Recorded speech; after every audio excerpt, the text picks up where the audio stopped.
আজকের খুতবায় সূরাতুল মুনাফিকুনের একটি বা দুটি আয়াত নিয়ে কথা বলার চেষ্টা করব ইনশাআল্লাহ। খুতবার বড় একটা অংশ জুড়ে একটি ঘটনা আলোচনা করব, যার প্রেক্ষাপটে সূরাতুল মুনাফিকুন নাজিল করা হয়। আমি পূর্বেও বিভিন্ন সময় এই ঘটনাটি বর্ণনা করেছিলাম, কিন্তু পরে যখন আবার এই ঘটনা নিয়ে অধ্যয়ন বা চিন্তা করলাম, আমি বুঝতে পারলাম যে অনেক কিছু আগের বক্তব্যগুলোতে মিস করেছি। আমি মনে করি এগুলো আমার নিজের জন্য এবং উম্মার জন্য খুবই প্রাসঙ্গিক। তাই সিদ্ধান্ত নিয়েছি আবারও এই সূরাটি ব্যাপক অধ্যয়ন করার এবং নতুন কিছু দৃষ্টিভঙ্গি আপনাদের সাথে শেয়ার করার। এই সূরাটি রাসূল সাল্লাল্লাহু আলাইহি সাল্লামের উপর মদিনাতে অবতীর্ণ হয়। রাসূলুল্লাহ সাল্লাল্লাহু আলাইহি সাল্লাম ইতিমধ্যে মক্কা থেকে মদিনায় হিজরত করেছেন এবং কয়েক বছর অতিক্রান্ত হয়ে গিয়েছে। এর মধ্যে মুসলমান এবং কুরাইশদের মধ্যে কয়েকটি যুদ্ধ সংঘটিত হয়েছে। তার মাঝে একটি যুদ্ধ ছিল ওহুদের যুদ্ধ। আর ওহুদ যুদ্ধে মুসলমানরা ব্যাপক ক্ষয়ক্ষতির সম্মুখীন হয়। এই ক্ষতির কারণে আরবের আশেপাশের অন্যান্য কিছু গোত্র সুযোগ দেখলো। তারা ভাবলো মুসলমানরা এখন দুর্বল, আমরা যদি এখন তাদের আক্রমণ করি তাহলে সহজেই কিছু সম্পদ অর্জন করতে পারবো। তারা কিন্তু ইসলামের শত্রু ছিল না, তাদের একমাত্র লক্ষ্য ছিল কিছু সম্পদ লুট করা। তারা একে অন্যের সম্পদ লুট করত। তো এরকম একটি গোত্রের নাম ছিল বনি মুস্তালাক। তারা ভাবলো মদিনা আক্রমণের এটাই সেরা সুযোগ। কিন্তু রাসূলুল্লাহ সাল্লাল্লাহু আলাইহি সাল্লাম খুবই সতর্ক ছিলেন। তিনি গোয়েন্দা মারফত জানতে পারলেন বনি মুস্তালাক মদিনা আক্রমণ এবং লুটতরাজের প্রস্তুতি নিচ্ছে, কারণ ওরা মনে করেছিল ওহুদের যুদ্ধের ক্ষয়ক্ষতির কারণে মুসলমানরা এখন খুবই দুর্বল। তো রাসূলুল্লাহ সাল্লাল্লাহু আলাইহি সাল্লাম আগেই তাদেরকে আক্রমণ করার সিদ্ধান্ত নিলেন। তিনি একটি বাহিনী নিয়ে বনু মুস্তালাকের দিকে যাত্রা করেন। এটা বড় ধরনের কোনো যুদ্ধ ছিল না এবং খুব সহজেই তাদের 100-র বেশি লোক বন্দী হয়। এতে মূলত যুদ্ধের সমাপ্তি ঘটে। যুদ্ধবন্দীদের মাঝে বনি মুস্তালাক গোত্রপতির কন্যাও ছিল। তিনি ইসলাম গ্রহণ করেন। তার ইসলাম গ্রহণ করার পর রাসূলুল্লাহ সাল্লাল্লাহু আলাইহি সাল্লাম তাকে বিয়ে করেন। আর বিয়ের উপহার স্বরূপ রাসূলুল্লাহ সাল্লাল্লাহু আলাইহি সাল্লাম তার গোত্রের সকল বন্দীকে মুক্তি দিয়ে দেন। ফলে তারা নিজ গোত্রে ফেরত যান। অন্যদিকে বনি মুস্তালাক গোত্রের লোকজন তাদের বন্দীদের জন্য কান্নাকাটি করছিলেন। যুদ্ধবন্দীদের স্ত্রী, কন্যা, সন্তান সন্ততিরা তাদের বাড়ির কর্তার জন্য রোনা জারি করছিলেন। এখন হঠাৎ দেখতে পান সবাই ফেরত আসছে। তোমরা ছাড়া পেলে কিভাবে? আমরা বিয়ের উপহার। এই মহানুভবতা দেখে গোটা গোত্র ইসলাম গ্রহণ করে, সবাই শাহাদা গ্রহণ করে। এটা ছিল ইসলামের ইতিহাসের অন্যতম সহজ ও গভীর তাৎপর্যপূর্ণ একটি বিজয়। মুসলমানদের মনোবল এতে ব্যাপক বৃদ্ধি পায়। সেই সময় এই নব উদ্দীপনার দরকার ছিল, বিশেষ করে ওহুদে মনোবল ভেঙে পড়ার কারণে। এই ঘটনা ছিল মুসলমানদের জন্য বিশেষ একটা অনুপ্রেরণা, ইতিবাচক মনোভাব তৈরি করে। যাই হোক, এই অভিযান থেকে মদিনায় প্রত্যাবর্তনকালে অপ্রত্যাশিত একটি ঘটনা ঘটে। আলোচ্য সূরাটি এই ঘটনার পরিপ্রেক্ষিতেই নাজিল হয়। ফেরার পথে এক জায়গায় একটি পানির কূপ ছিল। সবাই পানি নেওয়ার জন্য লাইন ধরল। আর সারির লোকজন সবাই ছিল মুসলিম সেনাবাহিনীর। মুসলিম সেনাবাহিনী দুই ধরনের লোকজন নিয়ে গঠিত ছিল, মক্কার মুহাজির এবং মদিনার আনসার। আপনাদের জানানোর জন্য বলছি, যদি আরবি না জেনে থাকেন, মুহাজির হলো যারা আল্লাহর সন্তুষ্টির জন্য মক্কা থেকে হিজরত করেছেন। তো তারা তাদের সকল ধন সম্পদ পেছনে ফেলে রাসূলুল্লাহ সাল্লাল্লাহু আলাইহি সাল্লামের প্রতি আনুগত্য দেখিয়ে একেবারে প্রায় নিঃস্ব হয়ে মদিনায় হিজরত করেন। তাই আমরা যখন কাউকে মুহাজির বলি, এটা আসলে খুবই সম্মানজনক একটা উপাধি। বাড়ি ছেড়েছেন, ব্যবসা ছেড়েছেন, কোনো কোনো ক্ষেত্রে এমনকি তারা তাদের পরিবারও ছেড়েছেন, আর শুধু লা ইলাহা ইল্লাল্লাহু মুহাম্মাদুর রাসূলুল্লাহ এর কারণে। পানির জন্য দাঁড়ানো এই সারির কিছু মানুষ ছিলেন মুহাজিরদের অন্তর্ভুক্ত, আর অন্যরা ছিলেন আনসার। আর আনসার হলেন মদিনার অধিবাসী, যারা মুহাজিরদের অকল্পনীয় সাহায্য করেছিলেন। আরবিতে মুসাইদ অর্থ যিনি সাহায্য করেন, কিন্তু আরবি আর নাসের অর্থ যিনি বড় ধরনের সাহায্য করেন, ব্যাপক সাহায্য। মদিনার আনসাররা মক্কা থেকে আগত মুহাজিরদের অকল্পনীয় সাহায্য করেছিলেন। তারা তাদের থাকার জায়গা দিয়েছেন। তারা নিজেরাও তেমন ধনী ছিলেন না, কিন্তু তারপরেও তারা মুহাজিরদের সাথে বাড়ির জায়গা শেয়ার করেছেন, জীবিকা শেয়ার করেছেন। আক্ষরিক অর্থেই তারা তাদের জীবনের সব উপায় উপকরণ মুহাজিরদের সাথে শেয়ার করেছেন। বর্তমানে আমি আপনি 3, 4 বা 5 বেডরুমের বাসায় থাকি। কোনো মেহমান বাসায় আসার কারণে আপনি হয়তো অতিরিক্ত যে রুমটি ছিল সেটি নিজে ব্যবহার করতে পারছেন না। আর তখনকার সময় তাদের বাড়ি ছিল 1 রুমের, এতটুকুই ছিল। কোনো আলাদা রুম তৈরি করতে হলে মাঝখানে চাদর টাঙাতে হতো, এই দেখো আলাদা রুম। আর মুহাজিররা শুধু একদিন বা 2 দিন বেড়াতে আসেননি, এভাবে 2টি পরিবার একসাথে বসবাস করত। আনসাররা যা করেছেন তা ছোট কোনো ব্যাপার ছিল না। বলছেন ওয়ায়ুসিরুনা আলা আনফুসিহিম ওয়ালাউ কানা বিহিম খাসাসা, এবং যারা নিজেদের অভাব থাকা সত্ত্বেও নিজেদের উপর তাদেরকে অগ্রাধিকার দেয়। যদিও তাদের ক্ষুধা তাদেরকে কষ্ট দিচ্ছে, তারা শুধু একবার বা 2বার ক্ষুধায় কষ্ট পেয়েছেন এমন নয়। তো যাই হোক, মুহাজির এবং আনসারদের কিছু লোক পানির জন্য লাইনে দাঁড়িয়ে আছেন। সে সময় মক্কার এক মুহাজির, যার নাম ছিল জাহজাহ, জাহজাহ মজার একটা নাম, জাহজাহ, তিনি ছিলেন হযরত উমারের দাস। তিনি লাইনে দাঁড়ানো অবস্থায় মদিনার খাজরাজ গোত্রের এক সদস্যের সাথে তর্কে জড়িয়ে পড়েন, যার নাম ছিল সিনান ইবনে উবার। জাহজা এবং সিনান পরস্পর ঝগড়ায় জড়িয়ে পড়েন এবং এক পর্যায়ে জাহজা সিনানকে লাথি মারেন, সজোরে লাথি। এর ফলে আনসার সাহাবী সিনান খুবই মনক্ষুণ্ণ হয়ে পড়েন। তুমি মক্কা থেকে এসেছো আর আমার সাথে এমন করছো? তুমি আমার সাথে এমনটি করতে পারো না। তিনি চিৎকার করে আনসারদের ডাক দিলেন, ইয়া মাআশার আল আনসার। তিনি চিৎকার করে আনসারদের ডাক দিলেন। আরেক বর্ণনায় এসেছে ইয়া আল আনসার, অর্থাৎ হে আনসারীরা, মদিনার আনসাররা, এদিকে আসো, দেখো এই লোক আমার সাথে কি করছে। অন্যদিকে জাহজাহ বলল, ও তুমি আমার বিরুদ্ধে তোমার দলবল ডাকছো? আমারও দলবল আছে। তিনি বলে উঠলেন, ইয়া আল মুহাজিরিন। ক্যাম্পের সকল মুহাজির তার পেছনে এসে জড়ো হলো। যেটা শুরুতে ছিল মাত্র 2 ব্যক্তির ঝগড়া, একটু পরেই তা 2 দলের ঝগড়ায় পরিণত হলো। সবাই মারামারি করার জন্য প্রস্তুত, কারণ তারা সবাই লম্বা ভ্রমণে ক্লান্ত এবং ঠিকমতো চিন্তা করতে পারছিলেন না।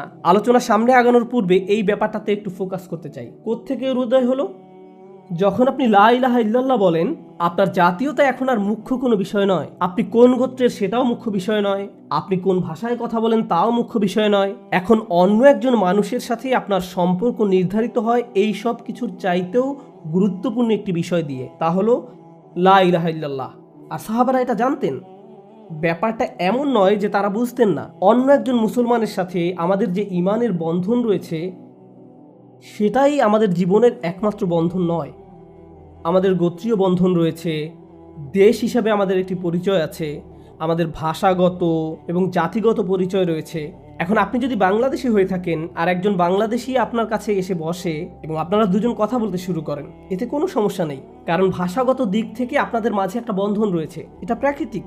আপনি যদি নিউ ইয়র্ক সিটিতে যান, দেখবেন গোটা অঞ্চল ম্যান্ডারিন ভাষায় অধ্যুষিত, এমনকি দোকানের সাইনবোর্ডগুলো চাইনিজ ম্যান্ডারিন ভাষায় লেখা। অন্য প্রতিবেশী অঞ্চল পাবেন যা গ্রিক অধ্যুষিত, আবার কোনো কোনো অঞ্চল সম্পূর্ণ আরব অধ্যুষিত, আবার কোনো কোনো পাড়া শুধু আরব নয় বরং ইয়েমেনি অধ্যুষিত, কেউ পাঞ্জাবি, আবার কেউ সম্পূর্ণ বাংলাদেশি।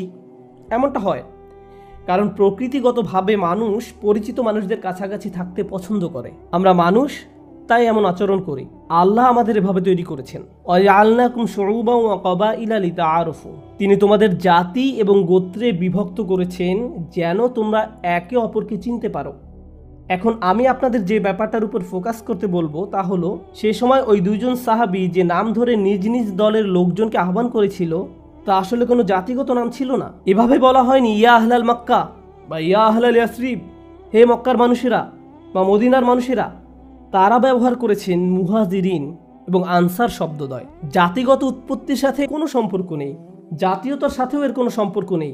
এই 2 শব্দের সাথে অঞ্চলগত কোনো সম্পর্কও নেই। সম্পর্ক আসলে অবদানের সাথে। অবদানের উপর ভিত্তি করেই কেউ মুহাজির আর কেউ আনসার। মুহাজিরদের অবদান হলো তারা হিজরত করেছেন। তো আমি যে বিষয়টা বুঝাতে যাচ্ছি তা হলো, তারা যে 2টি শব্দ ব্যবহার করেছেন তা মূলত খুবই সুন্দর 2টি শব্দ। এই মানুষগুলোর মহত্ব বর্ণনা করতে গিয়ে আল্লাহ এই শব্দগুলো কোরআন মাজিদে ব্যবহার করেছেন। এগুলো ছোট কোনো শব্দ নয়। যে কোনো জাতির মর্যাদার চাইতেও এই শব্দগুলোর মর্যাদা অনেক বেশি। একদিকে এখানে মারামারি লেগে যাওয়ার একটা সম্ভাবনা তৈরি হয়েছে, আবার অন্যদিকে এখানে একটি সৌন্দর্যও পরিলক্ষিত হয়। মক্কার সাহাবীরা নিজেদেরকে মক্কার মানুষ হিসাবে দেখার পরিবর্তে প্রথমে মুহাজির হিসাবে দেখলেন। মদিনার সাহাবীরা নিজেদেরকে মদিনার মানুষ হিসেবে দেখার পরিবর্তে প্রথমে আনসার হিসাবে দেখলেন। কিন্তু মাথায় একটা কিছু বলছে, তোমরা বাহিরের অঞ্চল থেকে এসেছো আর আমরা তোমাদের সাহায্য করেছি, তুমি আমাকে এভাবে লাথি দিবে? গোত্রীয় প্রথার কিছু একটা তখন মাথাচাড়া দিয়ে উঠেছিল। এই ঘটনার কথা রাসূলুল্লাহ সাল্লাল্লাহু আলাইহি ওয়াসাল্লামকে জানানো হলো। তিনি বললেন, দাউহা, পরিত্যাগ করো, পরিত্যাগ করো, ফা ইন্নাহা কালিমাতুন মুমতিনা। এটা একটা মুমতিনা শব্দ। মুমতিনা অনুবাদ করা কিছুটা কঠিন। ইবনে মানজুরের লিসানুল আরব গ্রন্থে এর অনুবাদ করা হয়েছে। লিসানুল আরব গ্রন্থে এর অনুবাদ করা হয়েছে রাইহা আল কারিহা, বিরক্তিকর দুর্গন্ধ, ঘৃণিত গন্ধ। রাসূলুল্লাহ সাল্লাল্লাহু আলাইহি সাল্লাম বলেছেন, তারা যে শব্দগুলো ব্যবহার করেছে তা নিদারুণ দুর্গন্ধযুক্ত। ত্যাগ করো। যখন কোনো কিছুর দুর্গন্ধ ছড়িয়ে পড়ে আমরা তার থেকে দূরে সরে পড়ি, এমন একটি চিত্র এই রাসূলুল্লাহ সাল্লাল্লাহু আলাইহি সাল্লামের কথা থেকে পাওয়া যায়। এখানে যে শব্দগুলো ব্যবহার করা হয়েছে তা এতই দুর্গন্ধযুক্ত যে এখান থেকে দূরে সরে পড়ো, একে প্রশ্রয় দিও না, এর কাছেও যেও না, এটা নিয়ে আর কথাও বলতে যেও না। তারা কি কোনো খারাপ শব্দ ব্যবহার করেছে? তারা কি কোনো মন্দ ভাষা ব্যবহার করেছে? তারা খুবই সুন্দর দুটি শব্দ ব্যবহার করেছে। এই শব্দগুলো কোরআনে উল্লেখ করা হয়েছে।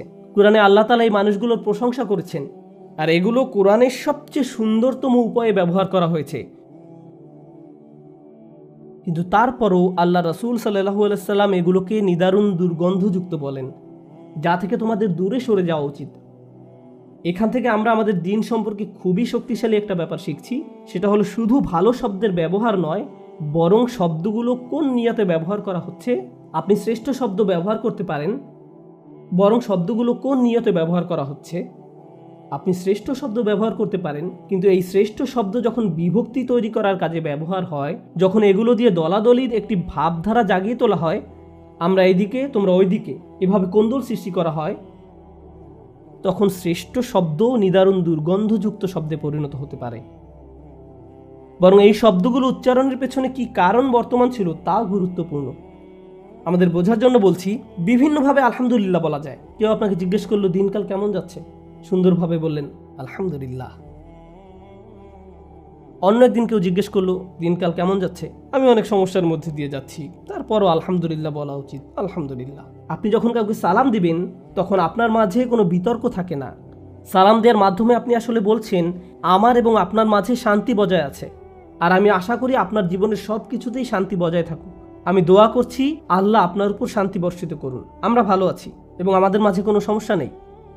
আপনি যখন কাউকে মেজাজ খারাপ করে সালাম দেন, সেটা শান্তিপূর্ণ নয়, এটা নোংরা সালাম। সুন্দর একটি শব্দ, কিন্তু ব্যবহার করা হয়েছে দুর্গন্ধযুক্ত উপায়ে। রাসূলুল্লাহ সাল্লাল্লাহু আলাইহি সাল্লাম এই ব্যাপারটাতেই ফোকাস করেছিলেন। ইন্নাহা কালিমাতুন মুমতিনা, এখানেই ঘটনার সমাপ্তি হয়নি। কিন্তু এখান থেকে যে ব্যাপারটি আমাদের উপলব্ধি করা প্রয়োজন, আমাদের মুসলমানদের বিভিন্ন সংগঠন সমাজে বিভিন্ন ধরনের অবদান রেখে চলছে। আপনি হয়তো বাইয়েনা ক্যাম্পাসে বসে বসে কোনো খুতবা শুনছেন। বাইয়েনা একটি নাম মাত্র, এটা একটা লেবেল। এছাড়াও যুক্তরাষ্ট্রে আরও মুসলিম শিক্ষা প্রতিষ্ঠান রয়েছে, যেমন জাইতুনা, আল মাগরিব, মিশকাত বিশ্ববিদ্যালয়। এছাড়াও বিশ্বের নানা প্রান্তে আরও বিশ্ববিদ্যালয় রয়েছে যারা বিভিন্নভাবে মুসলমানদের শিক্ষা দিয়ে যাচ্ছেন। দাওয়ার সংগঠন আছে, রিলিফ দেওয়ার সংগঠন আছে। উদাহরণস্বরূপ আমাদের আমেরিকাতে অনেকগুলো 4 অক্ষরের সংগঠন রয়েছে, ইসনা, ইকনা। 3 অক্ষরের সংগঠন আছে, যেমন ম্যাস ইত্যাদি। আমাদের এত সব সংগঠন দেখে অনেক মানুষ এভাবে বলে ওঠে, আমাদের এত বেশি সংগঠন কেন? মুসলমানদের তো এক থাকার কথা, আমাদের একটা মাত্র সংগঠন থাকা উচিত। অথচ এমনকি কোরআনেও আল্লাহ কি মুসলমানদের মুহাজির এবং আনসার নামক 2টা লেবেল দ্বারা আলাদা করেছেন? হ্যাঁ, করেছেন। তাদের অবদানের উপর ভিত্তি করে তিনি এটা করেছেন। এই সকল সংগঠনের কাজের জায়গা এবং ক্ষেত্র ভিন্ন ভিন্ন। আমরা খুবই ভাগ্যবান যে আমরা এমন একটি শহরে বাস করছি যেখানে শত শত মসজিদ রয়েছে। আমরা যদি সবাই একটি সংগঠনের আন্ডারে কাজ না করে থাকি, কি হয়েছে তাতে? এতে কি হয়েছে যদি কিছু মানুষ কোনো একটি দোকানের সামনের অংশে নামাজ পড়া শুরু করে, পরে ধীরে ধীরে সেখানে একটি মসজিদ গড়ে ওঠে? আমেরিকাতে অনেক মসজিদ এভাবেই গড়ে উঠেছে। এই মসজিদগুলো একে অন্যের সাথে প্রতিযোগিতায় লিপ্ত নয়। আপনি যদি কোনোটাতে ভলান্টিয়ার হয়ে থাকেন, আপনি এখন সেই মসজিদের অংশ, আপনি ভালো কিছুর অংশ, আর এটা বিভক্তি নয়। কিন্তু যখনই আপনি এই সুন্দর সুন্দর শব্দগুলো, সংগঠনের নামগুলো, যা মূলত আমাদের দিনে অবদানের প্রতিনিধিত্ব করে এবং আমাদের দিনের সেবা করার একটি প্রচেষ্টার নাম, যখন এই নামগুলো ব্যবহার করা শুরু করেন বিভক্তি তৈরি করার জন্য, নিজেকে শ্রেষ্ঠ প্রমাণ করার জন্য, অথবা প্রতিযোগিতায় আপনি কিভাবে এগিয়েছেন তা প্রমাণ করার জন্য, তখন এই নামগুলোই দুর্গন্ধযুক্ত শব্দে পরিণত হয়। যদি মুহাজিরুন এবং আনসার শব্দ দুটি দুর্গন্ধযুক্ত শব্দে পরিণত হতে পারে, তাহলে অন্য নামের ক্ষেত্রে কি বলবেন? অন্য মাযহাবের ক্ষেত্রে, অন্য মাদ্রাসার ক্ষেত্রে, অন্য মসজিদের ক্ষেত্রে? আমাদের পরিষ্কারভাবে চিন্তা ভাবনা করে দেখতে হবে রাসূলুল্লাহ সাল্লাল্লাহু আলাইহি সাল্লাম এখানে কি বলেছেন। যখন তিনি এই কথা বললেন, তখন অন্য একটি বর্ণনা মতে কেউ একজন রাসূলুল্লাহ সাল্লাল্লাহু আলাইহি সাল্লামের নিকট এসে বলল সে তাকে লাথি মেরেছে। তখন রাসূলুল্লাহ সাল্লাল্লাহু আলাইহি সাল্লামের উত্তর কি ছিল জানেন? তিনি বলেছেন, লা বাস, চিন্তা করো না, এটা কোনো বড় ব্যাপার না, এটা কোনো ব্যাপার না। কেন এটা বড় ব্যাপার নয়? তাকে লাথি মেরেছে। এখানে রাসূল সাল্লাল্লাহু আলাইহি সাল্লাম আমাদের খুবই শক্তিশালী একটি ব্যাপার শিক্ষা দিচ্ছেন। কখনো কখনো মুসলমানদের নিজেদের মধ্যে কোন্দল দেখা দিতে পারে, কখনো কখনো এই কোন্দল কুৎসিত রূপ ধারণ করতে পারে। এরকম হলে আপনার প্রচণ্ড রাগ হয়। আপনি তখন এই ঘটনার ন্যায় বিচার চান, কাউকে তো এর মূল্য দিতে হবে। যখন আপনি এভাবে ন্যায় বিচার দাবি করেন, চারদিকে উচ্চ আওয়াজ তোলেন, মানুষজন জড়ো করেন, সবাইকে মনে করিয়ে দেন একজন মুসলিম অন্য একজন মুসলিমের বিরুদ্ধে কি করেছিল, আপনি আসলে ন্যায় বিচার চাওয়ার মাধ্যমে বিভক্তি তৈরি করছেন। আপনাকে রাসূলুল্লাহ সাল্লাল্লাহু আলাইহি সাল্লামের সুন্নাহ থেকে শিখতে হবে, যখন তিনি বলেছিলেন এটা কোনো ব্যাপার না। কারণ যখন এটাকে বড় ইস্যুতে পরিণত করতে চাইবেন, আপনি আসলে ন্যায় বিচার দাবি করার মাধ্যমে সমাজে বিশৃঙ্খলা এবং বিভক্তি তৈরি করছেন। এমন কিছুর জন্য অনেক বেশি বিশৃঙ্খলা তৈরি করছেন যা সহজেই সমাধান করা যেত। ভদ্র উপায়ে কোনো রকম উত্তেজনা তৈরি না করে এর সমাধান করা যেত। ঘটনাটি ছিল মাত্র 2 ব্যক্তির মাঝে। হ্যাঁ, খারাপ কিছু ঘটেছে, আর ঘটেছে মাত্র 2 ব্যক্তির মাঝে। কিন্তু কয়েক সেকেন্ডের মধ্যে আনসার এবং মুহাজিরদের 2 গ্রুপ ঘটনায় জড়িয়ে পড়ল। কত অল্প সময়ের মধ্যে ছোট একটা বিষয় বিশাল একটা ঘটনায় পরিণত হলো। একজন এভাবে বলতে পারতো যে, ভাই আমি আজকে অনেক পরিশ্রম করেছি, আমি ক্লান্ত, ঠিকভাবে চিন্তা করতে পারিনি, তোমাকে আমার লাথি মারা ঠিক হয়নি, আমি ক্ষমা চাচ্ছি, ঘটনা শেষ। এটাকে নিয়ে বিশাল এক কারবার বানানোর তো দরকার নেই। কিন্তু এমন অনেক সুযোগ সন্ধানী আছে যারা ছোট একটি ঘটনাকে বিশাল এক বিরোধে পরিণত করতে চায়, দাবানল তৈরি করে ফেলতে পারে। এরা এমন সুযোগের প্রতীক্ষায় থাকে। এরকম বাস্তবতা সব সময় থাকবে।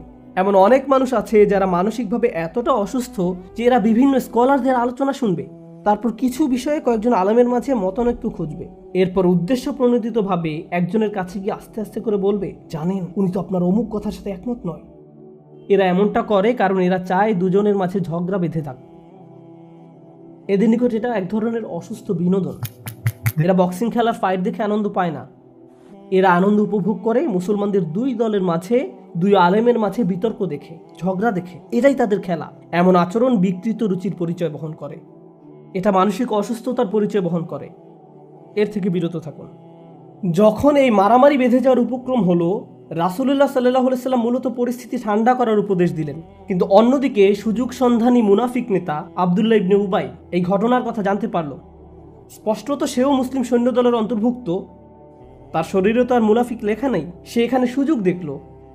সে তার দলবলের সবাইকে একটি ক্যাম্পে আহ্বান করলো, রাসূলুল্লাহ সাল্লাল্লাহু আলাইহি সাল্লামের ক্যাম্প থেকে অনেক দূরে। সবাইকে ডাকলো এবং বসতে বলল, দেখো, هذا ما فعلتم بأنفسكم তোমরা নিজেদের কেমন ক্ষতি করেছো। মক্কার এই ইমিগ্রেন্টগুলো আমাদের ভূমিতে এসে আমাদের টাকায় লালিত পালিত হচ্ছে, আমাদের বাড়িতে থাকছে, আমরা তাদের সব কিছু দিয়েছি। তারা এখন আমাদের সাথে কেমন আচরণ করছে। তাদের সকল মনোযোগের কেন্দ্রবিন্দু তোমাদের টাকা, তোমাদের বাসস্থান। জানো তো, যে ভিক্ষা করে সে অপমানিত, আর যে দান করে সে সম্মানিত। এদের কোনো সম্মান নেই, আমরাই সম্মানিত। তারা এখন আমাদের সাথে এমন আচরণ করবে। জানো তারা আমাকে কি মনে করিয়ে দিচ্ছে। এভাবে সে এক বিশাল বক্তৃতা দিল। তারা আমাকে অতীত আরবদের একটা কথা মনে করিয়ে দিচ্ছে, কুকুরকে খাইয়ে মোটা তাজা করো যেন একদিন তা তোমাকে কামড়িয়ে দেয়। সে তার বক্তৃতায় মুহাজিরদেরকে কুকুর বলে সম্বোধন করল। তার ক্যাম্পে পাপিষ্ঠ মুনাফিক নেতা এটা করল যেন সে এই ঘটনাকে কাজে লাগিয়ে মদিনার আনসারদেরকে মুহাজিরদের বিরুদ্ধে খেপিয়ে তুলতে পারে। তারপর সে শপথ করে বলল, লা ইউখরিজান্নাল আযযু মিনহাল আযাল।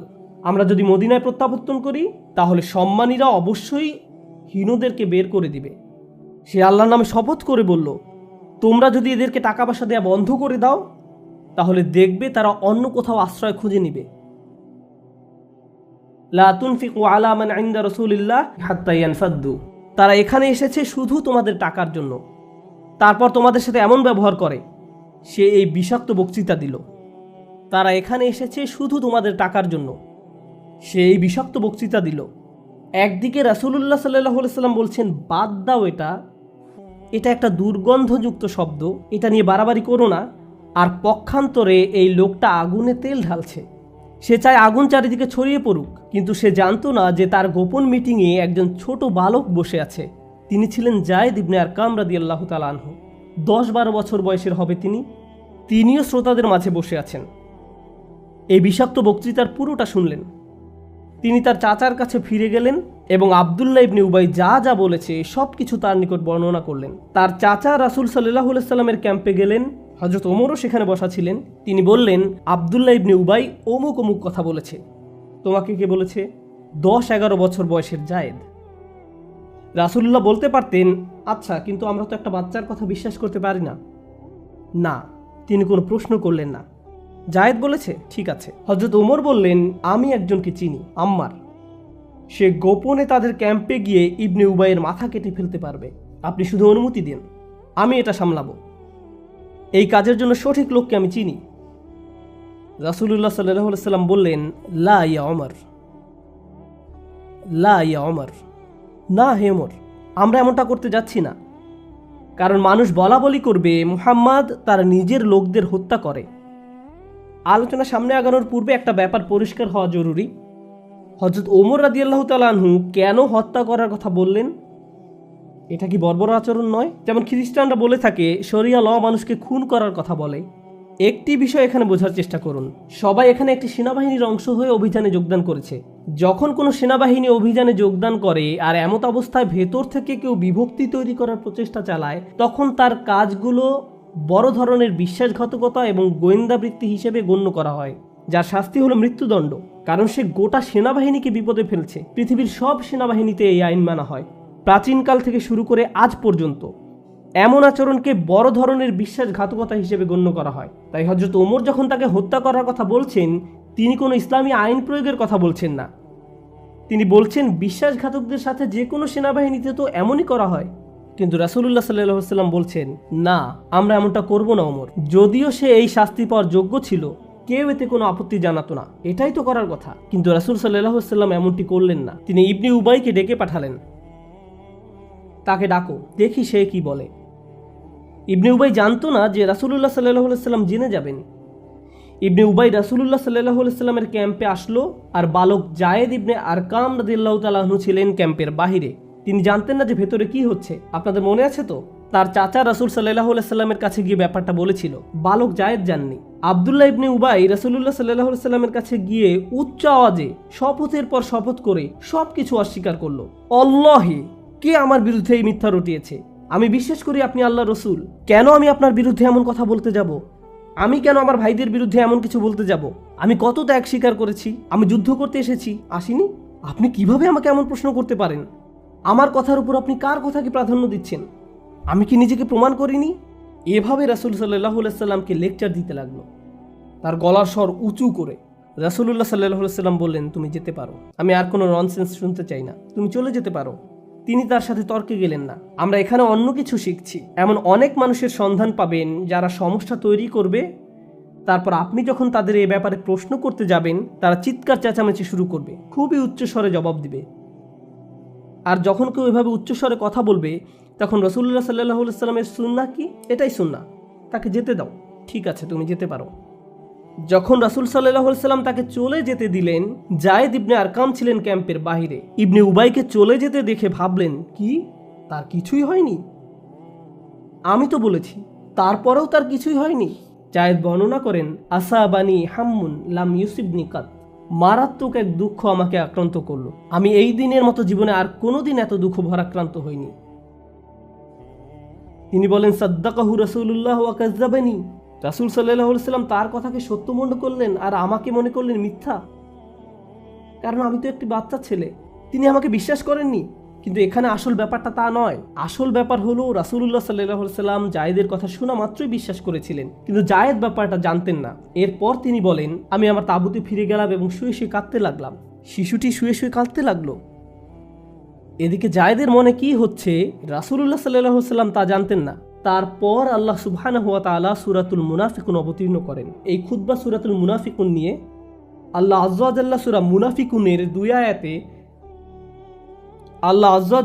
মুনাফিকুনের 2 আয়াতে জায়েদের কথা হুবহু উদ্ধৃতি করেছেন।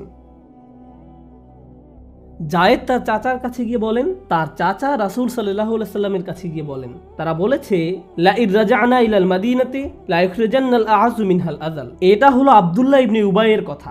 আমরা যদি মদিনায় প্রত্যাবর্তন করি তাহলে সম্মানীরা অবশ্যই হীনদেরকে সেখান থেকে বহিষ্কার করবে। আর কোরআন বলছে ইয়াকুলুনা লা ইর রাজা'না ইলাল মাদিনাতি লা ইখরিজান্নাল আ'আযু মিনহাল আযাল ওয়ালিল্লাহিল ইজ্জাতু ওয়া লিরাসূলিহি ওয়াল মুমিনিন। সুবহানাল্লাহ। হুবহু জায়েদের বর্ণিত এই কথা কোরআনে এসেছে। সে জানিয়েছিল মুনাফিকরা আরো বলেছে রাসূলের সঙ্গী সাথীদের জন্য অর্থ ব্যয় করো না, লা তুনফিকু আলা মান ইনদা রাসূলিল্লাহ হাত্তা ইয়ানফাদ্দু। আয়াত এসে গেল হুমুল্লাযীনা ইয়াকুলুনা লা তুনফিকু আলা মান ইনদা রাসূলিল্লাহ হাত্তা ইয়ানফাদ্দু। যখন রাসূলুল্লাহ সাল্লাল্লাহু আলাইহি ওয়াসাল্লামের নিকট সূরা অবতীর্ণ হলো, তিনি জায়েদকে ডাকতে বললেন। সে একা একা কাঁদছিল। তিনি জায়েদকে ডাকলেন, বসতে বললেন, তার হাঁটুর উপর হাত রাখলেন, তারপর বললেন লাকাদ সাদাকাল্লাহ, অর্থাৎ আল্লাহ তোমাকে সত্যবাদী প্রমাণ করেছেন। তিনি জায়েদের নিকট সম্পূর্ণ সূরা তিলাওয়াত করে শোনালেন। 11 বছরের এই বাচ্চার নিকট অন্য কেউ এই সূরা শোনার পূর্বে জায়েদ শুনল। এই সূরার অসংখ্য উদ্দেশ্য রয়েছে। এর অন্যতম একটি অন্তর্নিহিত উদ্দেশ্য হলো এই শিশুর মন ভালো করে দেয়া। এই শিশু যে ঘটনার কথা জানিয়েছিল, এই সূরার ভেতরে শিক্ষার পর শিক্ষা। সুবহানাল্লাহ। এই সূরার ভিতরে শিক্ষার পর শিক্ষা, শিক্ষার পর শিক্ষা রয়েছে এবং এই গভীর তাৎপর্যপূর্ণ ছোট্ট ঘটনার ভেতরে। আর সূরার আয়াত সংখ্যা মাত্র 11। উপসংহারে এসে যে বিষয়টার উপর জোর দিতে চাই তা হলো এই সম্পূর্ণ ঘটনাটি একটি বিষয়বস্তু দ্বারা সংযুক্ত, আর তা হলো অন্তরের কোমলতা। বিশ্বাসীদের ভাই ভাই হয়ে থাকার কথা, ইন্নামাল মুমিনুনা ইখওয়াহ। কিন্তু এই ভ্রাতৃত্ববোধ ধ্বংস করে দেয়া খুবই সহজ, খুব সহজ। বেশি কিছু লাগে না। কখনো কখনো এমনকি গালি দেওয়ারও দরকার হয় না। ভালো শব্দও যদি খারাপ ইঙ্গিতে বলা হয়, আল্লাহ আমাদের অন্তরে যে জিনিসটি দিয়েছেন ফাআল্লাফা বাইনা কুলুবিকুম, তোমাদের পরস্পরের অন্তরে তিনি যে ভালোবাসা তৈরি করে দিয়েছেন, অনেক যত্ন দিয়ে এর সংরক্ষণ করতে হবে। বিশেষ করে এই কথা তাদের জন্য অনেক বেশি প্রযোজ্য যারা যে কোনোভাবে দিনের সেবা করে যাচ্ছেন। আপনি হয়তো স্বেচ্ছাসেবামূলক কাজ করছেন, কোনো ইসলামী সংগঠনের সদস্য হয়ে কাজ করছেন, তখন আপনাকে অনেক বেশি সতর্ক থাকতে হবে যেন আপনারা একটি গ্যাংয়ে পরিণত না হন যারা অন্যদের সম্মানহানি করে কথা বলে। অতিরিক্ত সতর্ক থাকতে হবে। আপনি যদি এই কোমলতা উপলব্ধি করতে পারেন তাহলে পরবর্তী পর্যায়ের স্পর্শকাতর বিষয়টিও উপলব্ধি করতে পারবেন। আর তা হলো আমরা এমনকি শিশুদের কথাকেও ফেলে দেই না। শিশুদের প্রতি আমরা তাদের অবজ্ঞা করি না। তারা আল্লাহর এক আশীর্বাদ। বর্তমানে কেউ বক্তব্য দেওয়ার সময় শ্রোতাদের মাঝে যদি কোনো শিশু থাকে, আমরা বলে উঠি আপনারা কি একটু দয়া করে বাচ্চাদের নীরব রাখতে পারবেন? তাদেরকে কি অন্য কোনো রুমে রাখা যায় না? Sound proof, bullet proof, oxygen proof কোনো জায়গায় কি তাদের রাখা যায় না? এমনকি শ্রোতাদের মাঝে কোনো শিশু থাকলে অনেক সময় বক্তাও বড়রা আলোচনা বুঝলো কিনা তার চেয়েও বেশি উদ্বিগ্ন থাকে বাচ্চারা যেন কোনো শব্দ না করে। এটা নিয়েই তিনি চিন্তিত থাকেন। আর এই সম্পূর্ণ ঘটনাটি ঘটছে বালক জায়েদের অবদানের উপর নির্ভর করেই। তার অবদানের উপর। আমাদের শিশুদের অবদানকে ছোট করে দেখবেন না, তাদের মূল্য অস্বীকার করবেন না। তাদেরকে মসজিদে নিয়ে আসবেন, নিজেদের পাশে বসিয়ে খুতবা শোনাবেন, আর এটাকে ছোট করে দেখবেন না। বাচ্চাদের নিয়ে আসলে তাদের পাশে বসুন, তাদেরকে তাদের মতো ছেড়ে দিবেন না, তাদের পাশে বসুন এবং তাদেরকে মসজিদে বসার আদব শিক্ষা দিন। কোনো দার্সে গেলে তাদের সাথে করে নিয়ে যান। হয়তো আলোচনার কিছু অংশ তাদের মাথায় জমা থাকবে এবং 15 বছর পরে তাদের জীবনে কাজে লাগাবে। আপনি জানেন না কোনটা তার মাথায় থাকবে। আল্লাহ আজ্জা ওয়া জাল্লা আমাদেরকে একে অন্যের প্রতি কোমল করে দিন এবং আমরা যেন অন্য ভাইয়ের সাথে পরিষ্কার মন নিয়ে আচরণ করতে পারি। আল্লাহ আজ্জা ওয়া জাল্লা আমাদেরকে তাদের অন্তর্ভুক্ত না করুন যারা ভুলে যায় দ্বীনের প্রতি সত্যিকারের অবদান হলো আল্লাহ আজ্জা ওয়া জাল্লার প্রতি আন্তরিকতা। বারাকাল্লাহু লি ওয়া লাকুম। আসসালামু আলাইকুম।